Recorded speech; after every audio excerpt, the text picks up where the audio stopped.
Olá, o MT Sesc TV começa agora e o programa de hoje está tão recheado de conteúdo que já vou logo chamando o Trajetória, que hoje conta um pouco sobre a performance Círculo de Mulheres, um projeto lindo e cheio de sensibilidade, desenvolvido por artistas muito competentes, mas ninguém melhor que elas para falar sobre a construção dessa obra-prima, né? Com vocês, Trajetória. Meu nome é Maria Clara Bertulho. Meu nome é Milena Machado. Meu nome é Juliana Graziella. Eu sou a Duda Dalbello.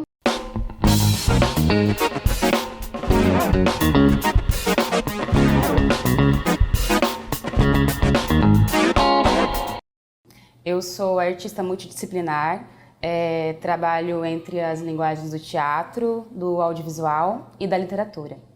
Faço teatro há 15 anos aqui em Cuiabá, Mato Grosso.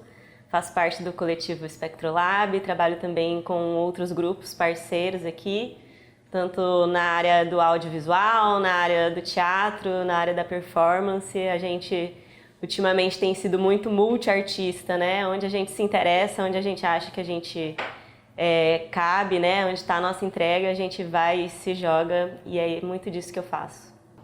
Eu trabalho com teatro, vai fazer 16 anos esse ano.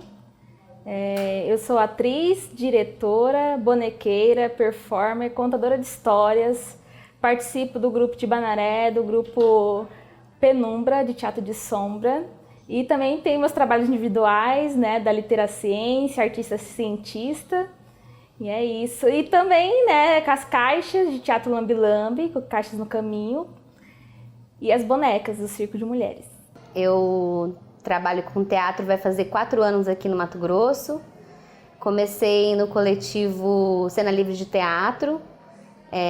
Através dele consegui alguns trabalhos, algumas parcerias, até que decidi fazer a faculdade de teatro na Unemat, onde eu sou aprendiz hoje em dia de atuação. Onde também conheci o pessoal do grupo Teatro de Imagem, que faço parte, sou atriz e produtora do grupo. E atualmente estou aqui trabalhando junto com as bonecas híbridas do Círculo de Mulheres. Bom, esse trabalho com as bonecas híbridas do Círculo de Mulheres, ele surgiu aqui no Sesc, né? Através de um curso que foi oferecido pelo Sesc, com o Bruno Dante, do Rio de Janeiro, que é um bonequeiro fantástico. E nesse processo de criação, a gente passou desde pesquisa para a construção dos personagens, até a investigação e pesquisa dos materiais e técnicas para a gente conseguir criar as bonecas.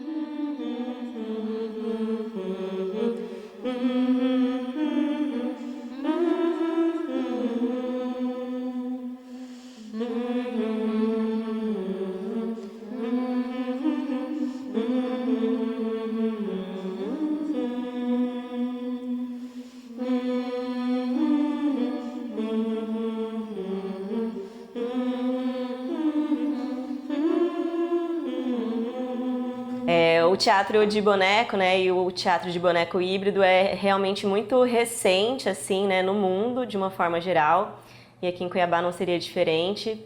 E essas bonecas, né, onde a gente compartilha partes dos nossos corpos, né, com elas, onde a gente se divide, né, parte do corpo da boneca é o meu corpo e eu estou ali entregue, também estou em cena com ela ao mesmo tempo, né, porque a gente não some, não tem uma forma da gente não estar presente, então rola esse hibridismo, né, entre esse personagem que é a boneca, né, e esse personagem, né, essa atriz, né, atriz personagem, né, que também está em cena.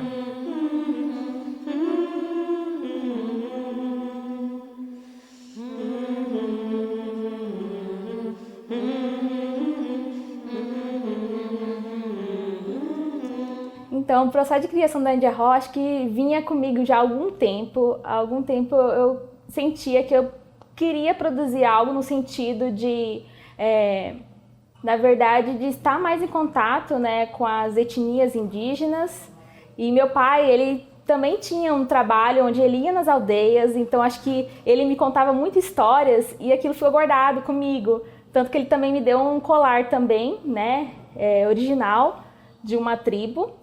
E eu guardei comigo e eu encontrei nessa boneca híbrida um gancho, né, um insight de poder fazer, né, tornar real vamos dizer, essa provocação, né, que eu já vinha caminhando comigo.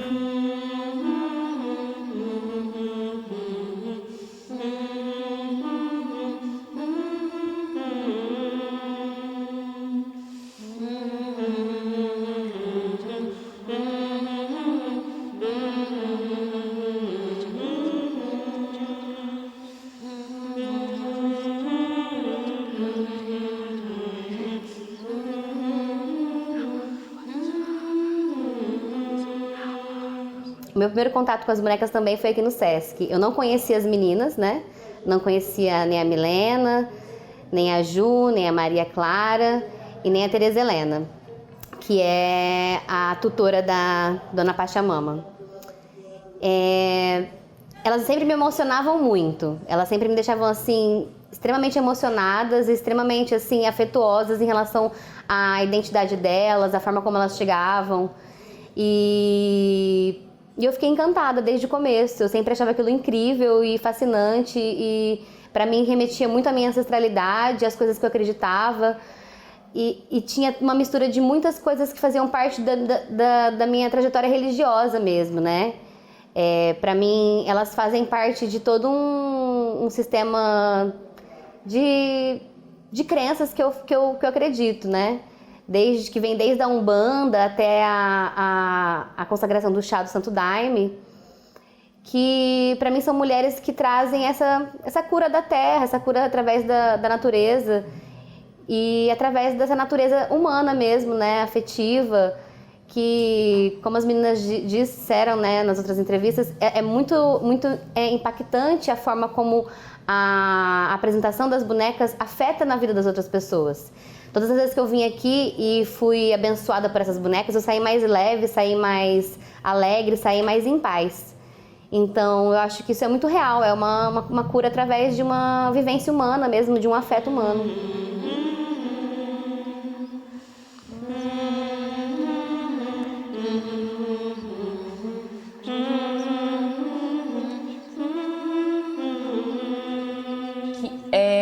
Que é uma coisa diferente pra gente, né? O teatro de bonecas híbridas, né? Porque a gente empresta metade do nosso corpo pra boneca, né? Então aí a gente vai criar a partitura totalmente em conexão, interligada com a boneca.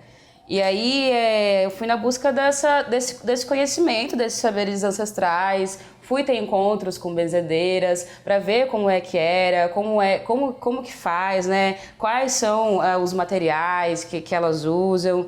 A minha, ela usa uma arrudinha, né? Uma folhinha de arruda, e por onde os encontros que ela tem, ela tá sempre dando um passezinho nas pessoas. E essas partituras foram surgindo também a partir da identificação dessas figuras do sagrado feminino, né? E aí eu fui na busca por criar partituras que dessem sentido para a história dessa benzedeira, que é uma senhora, que é portadora de um saber milenar, né? E também não é um teatro que não tem fala, né? Não tem uma narrativa oral, né? São mais gestos, né? E partitura corporal, né? E aí, dentro disso, eu acho que a gente consegue ganhar ainda mais força, né? Porque é a partir do encontro mesmo, né? A partir dessa conexão que a gente tem com o público, né? E agora que a gente está na pandemia, não mais, né? A gente está tendo que adaptar, mas a gente tinha esse contato direto, né? É uma performance, né? Então a gente tinha esse contato direto com o público, de chegar e benzer todas, tanto a minha, quanto a Indiaró, quanto a Epifânia, a Pachamama. Então cada uma tem o seu pequeno ritual, né? De estabelecer essa conexão com o público. Então, eu acho que para mim é muito forte, né, isso, da gente sustentar essa narrativa cênica a partir dos movimentos e dos gestos e das pessoas reconhecerem essas figuras, né? De bater o olho e falar... Já teve gente, né? Várias pessoas, né? Entre os diversos públicos que a gente já teve contato, né? Tem diversas reações, né? Tem gente que reconhece, bate o olho, reconhece, já chega com a cabecinha assim para ser benzido, né? Então é sobre isso, né? Sobre ativar esses encontros, né? E remeter a esses saberes mesmo. E valorizá-los também, né? Trazê-los para o centro das nossas narrativas.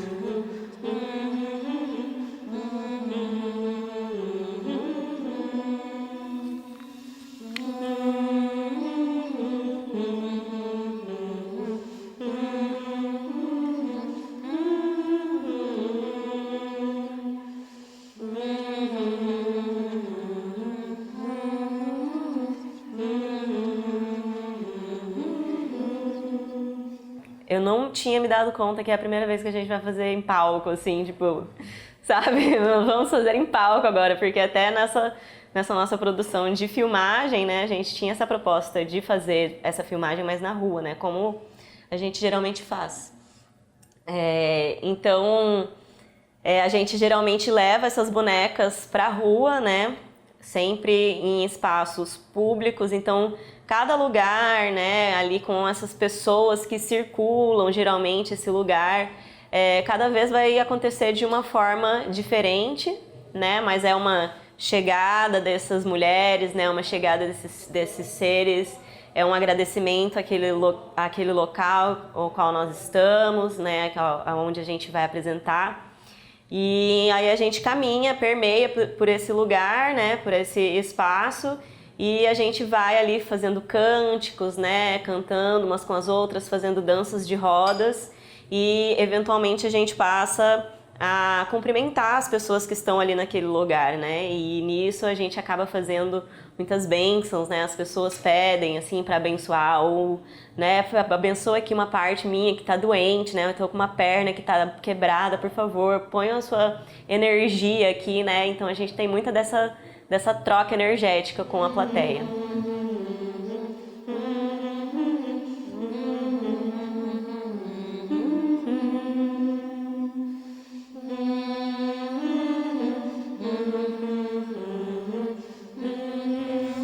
Então, assim, o que levou a gente a apresentar no teatro, né, nesse momento que a gente não está, né, podendo fazer essa performance na rua, né, então a gente imaginou também que seria interessante fazer em 2 lugares, né, no teatro, para que isso seja gravado, mas é uma gravação onde a gente está procurando também passar essa energia que a gente faz, né, nesse contato, quando a gente faz na rua, né, então a gente busca o olhar da pessoa pelo olhar da câmera. Então acho que isso vai ficar bem evidente. Eu acho que isso é bem interessante, até um desafio para a gente, né? E eu acho que é uma proposta muito boa também. Eu acho que elas também servem também para essa parte gravada e de rua também.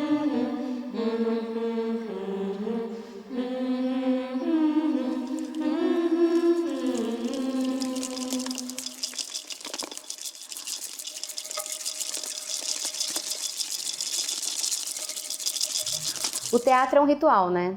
O teatro ele vem como forma de abertura, de transformação, de veículo de comunicação para que coisas sejam levadas à sociedade. Então, para mim, ele é um ritual. Já o fazer teatral é um ritual. E trazer os rituais religiosos e de consagração de religiões que estão sendo esquecidas, né, atualmente, eu acho que é de suma importância até para que pessoas que não conhecem e que nunca foram afetadas por esse tipo de tradição e de crença tenham outras perspectivas em relação a isso, né?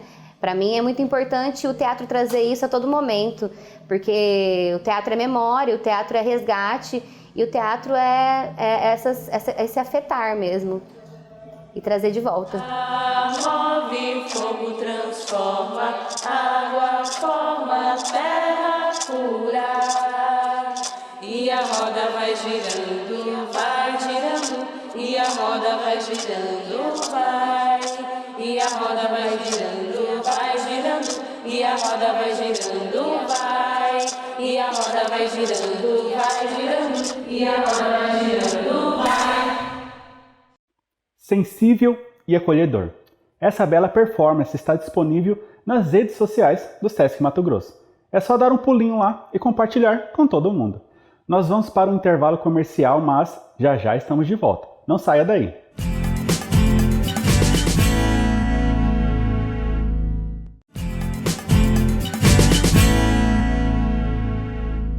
Voltamos! E no segundo bloco do programa de hoje, o assunto é cinema.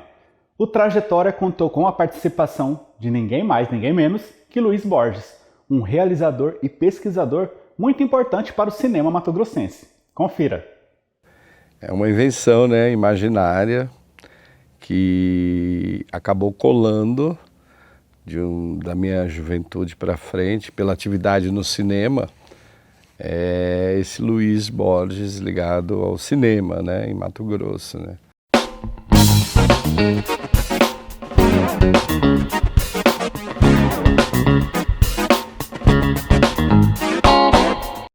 Mas a coisa tomou forma mais próxima do que eu desempenho hoje, foi a partir do momento que eu fui para São Paulo, na USP, fazer um projeto de pesquisa sobre o Arne Suchsdorff, famoso cineasta sueco, né, e tal.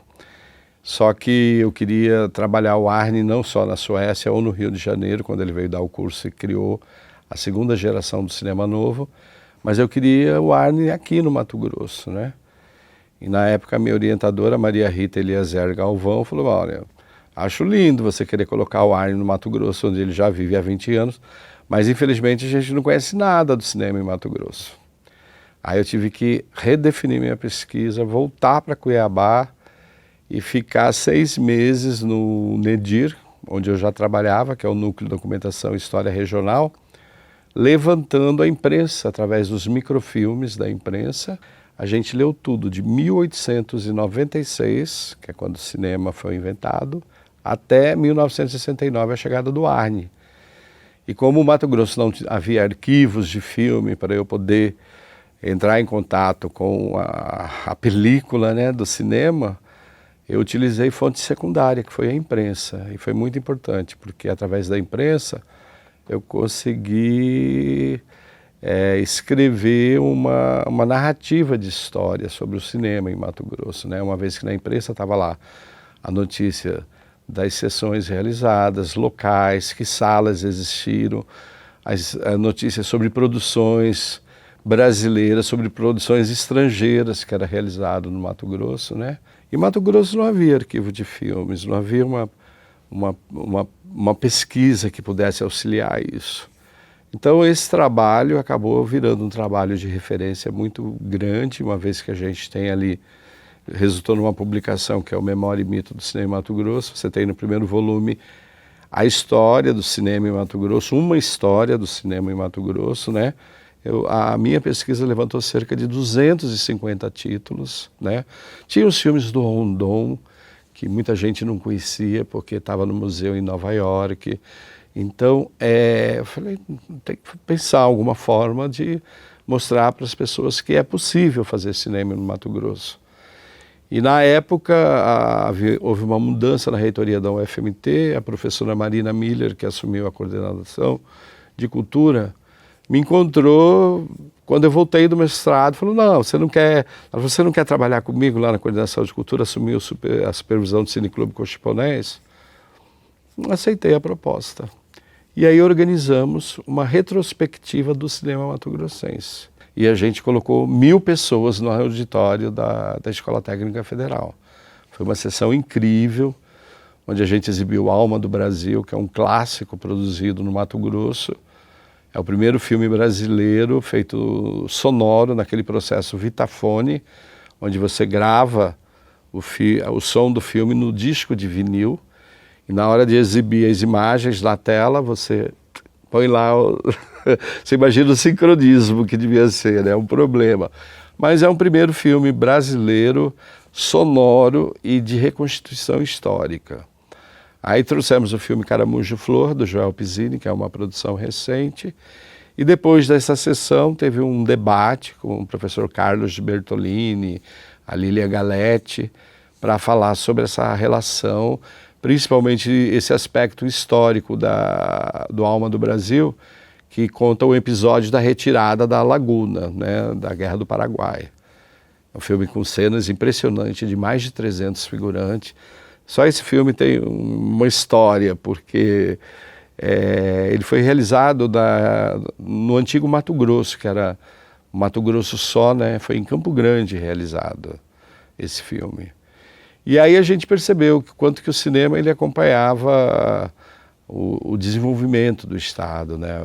Até 1910, umas 8 salas de cinema funcionavam regularmente em Cuiabá, né? Tinha o Cine Brasil, vários cinemas aqui no Porto, tinha uma sociedade italiana que passava filme, e depois veio o Cine Belo aqui no Porto, perto do Batalhão. O Cine Belo era muito engraçado, porque ele tinha uma bicicletaria, passava o filme. A primeira parte do filme ele projetava na parede do comando da polícia aqui no Porto. Aí a segunda parte ele recolhia o equipamento, botava para dentro e quem quisesse assistir tinha que pagar para ver o final do filme, né? E assim o cinema ele foi entrando na vivência, na vida social de Mato Grosso, né? Aqui mesmo no 2º distrito, que é o Porto, tinha uma cervejaria Cuiabana. E aí essa cervejaria, ela fazia sessões de cinema nos fins de semana, ela distribuía passagem de ônibus gratuito para a população para ir tomar uma cerveja na beira do rio, final de tarde, e assistir um filme. E assim o cinema escreveu uma história bacana e muitos filmes foram produzidos, mas infelizmente pouco sobrou. Alguns filmes se encontram na Cinemateca Brasileira. Quando eu retornei do mestrado, eu localizei que havia um cineasta armênio que foi contratado pelo governador Mário Correia da Costa para ser o fotógrafo oficial do Estado.